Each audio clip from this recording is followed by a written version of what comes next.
My girlfriend confessed, "I've been cheating on you for a year with your brother." I replied, "I see." Then I packed their belongings into my car, drove to our parents' house during Sunday dinner, and dumped it all on the lawn. The entire family was suddenly calling me.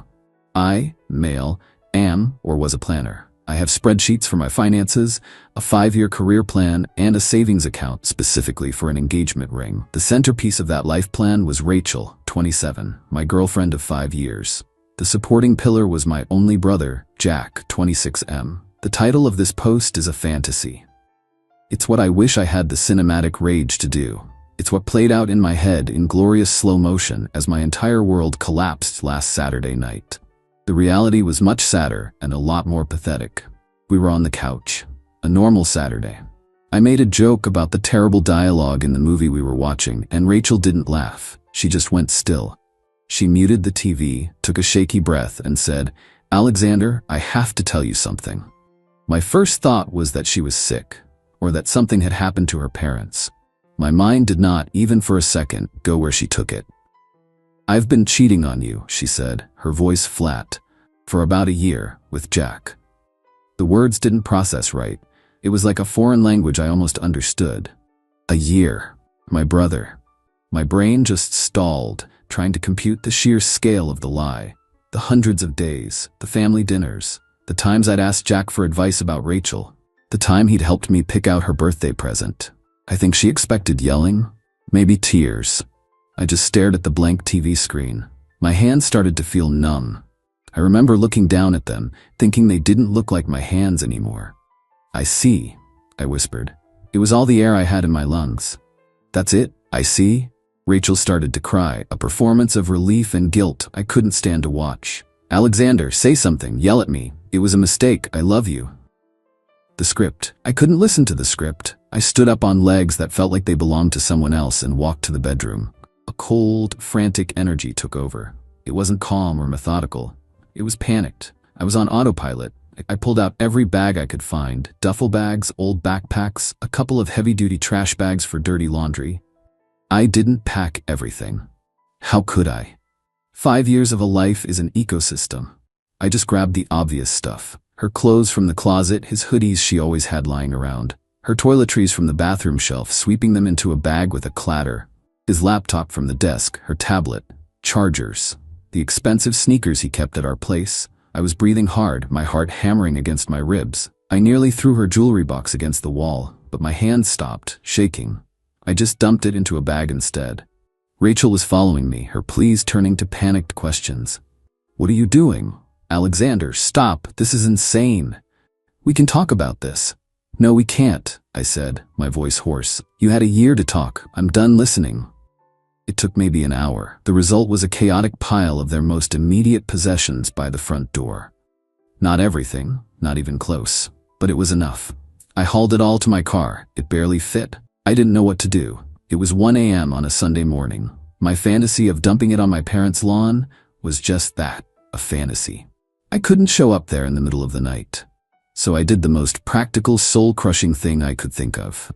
I Googled 24-hour storage units, found one a few miles away, and drove there in a daze. I paid a guy who looked half asleep for a 5x5 unit for 1 month in cash. I unloaded their lives under the buzzing fluorescent lights and just left it there. I didn't go to Sunday dinner to dump their things. I went empty-handed. I walked in while they were setting the table. My parents, my aunt, and Jack, who had the gall to look up and smile at me. Rachel wasn't there. She was probably waiting for my call. Before anyone could ask why I looked like death, I announced it to the room. My voice was flat and hollow. "Just wanted you all to know that Rachel and I are no longer together. She confessed last night that she and Jack have been sleeping together for the past year." The silence was deafening. My mom dropped a serving spoon. My dad just stared. Jack's face went white. I looked at my brother. "Your things and hers are in a storage unit. I'll text you the address and the key code. Get your stuff and lose my number." Then I turned and walked out. My phone started vibrating with calls and texts before I even reached my car. I put it on silent. I don't know what comes next. But the planner is dead. I have no idea what my life is anymore. Update 1. It's been about a week. Thank you for the messages. It helps to know I'm not crazy. I feel like I'm living in a fog. I'm going to work, nodding in meetings, but I'm not really there. I've lost about 10 pounds because I can't seem to swallow food. My apartment feels huge and hostile. Every corner held a memory that's now tainted. The fallout has been as messy and painful as you'd expect. My dad was the first to get through. He was disappointed, mostly in the scene I caused. Son, that wasn't the place. We could have handled this privately.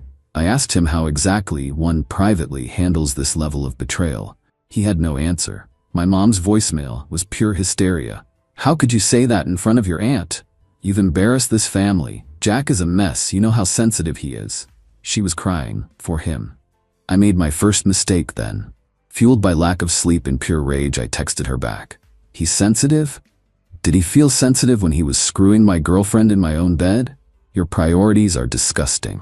Of course, she immediately showed that text to everyone to prove how cruel and unstable I was being.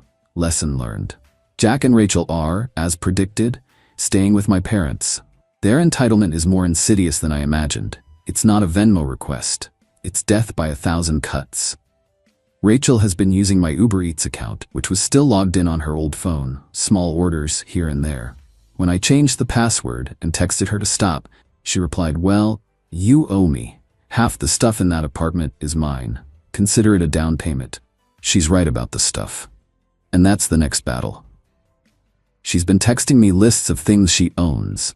The coffee table, the good kitchen knives, the bookshelf, the damn bath mat. We bought most of it together over the years, but I paid for the big-ticket items. My name is on the receipts, but in her mind, it's shared property. This is where it gets complicated. I spoke to a lawyer, just for a consultation. He was blunt. He said she has no legal claim to stay in my apartment. My name is sole on the lease. But the property inside is a gray area, a potential civil matter.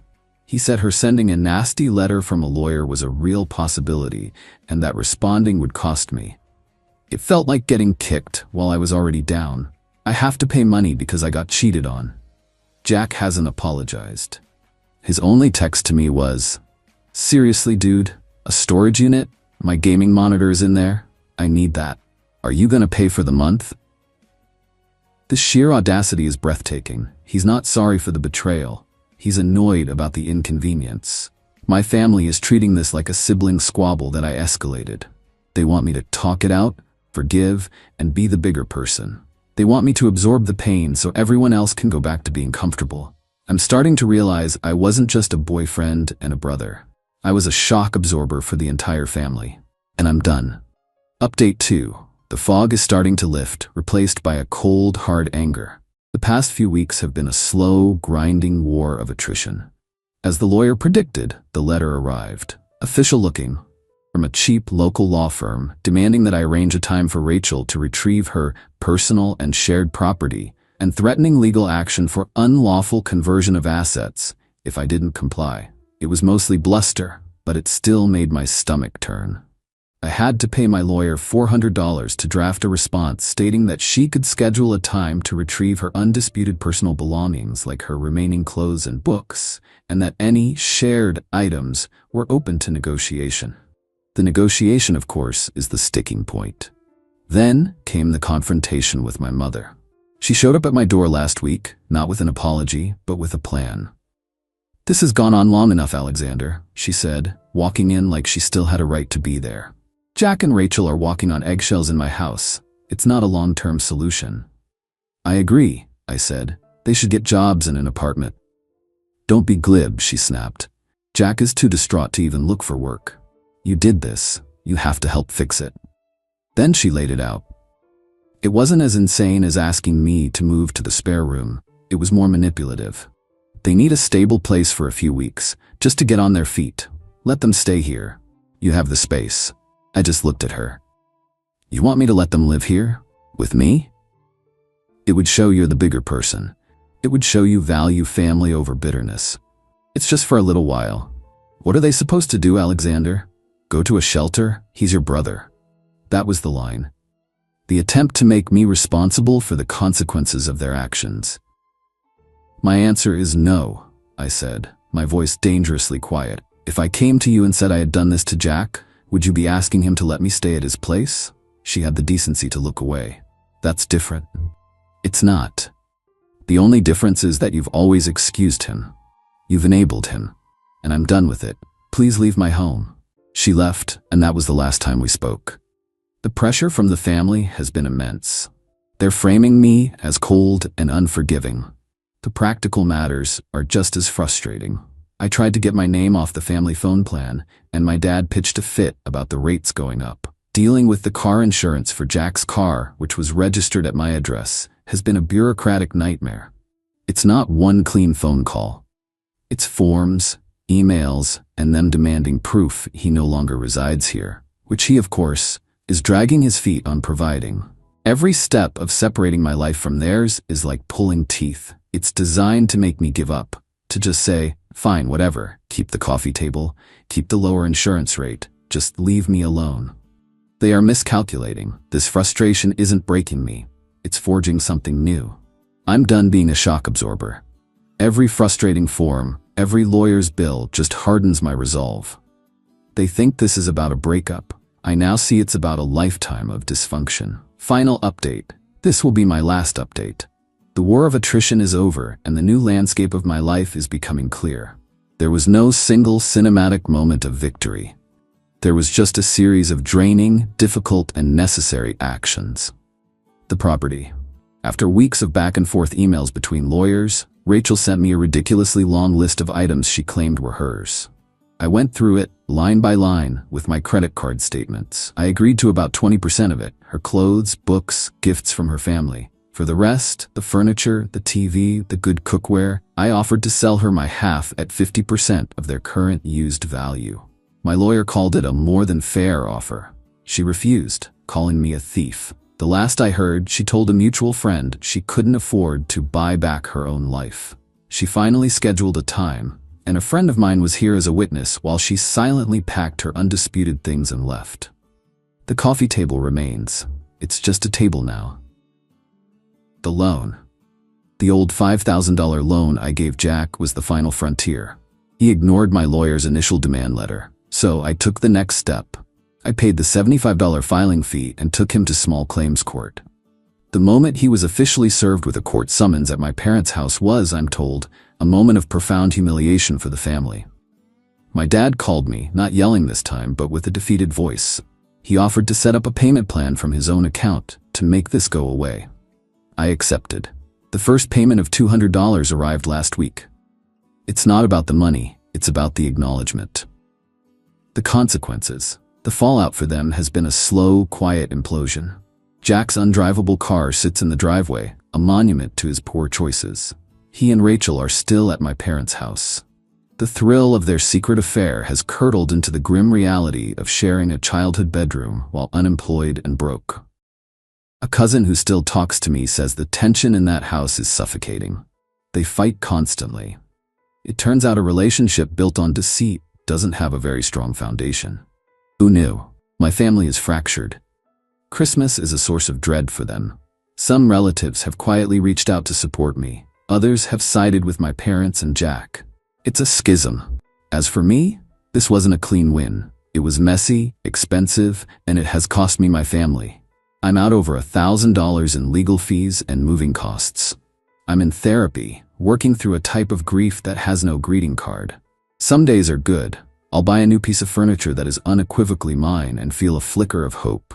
Other days, I'll see a couple that looks like we used to, and I'll have to sit down in my car for 10 minutes before I can drive.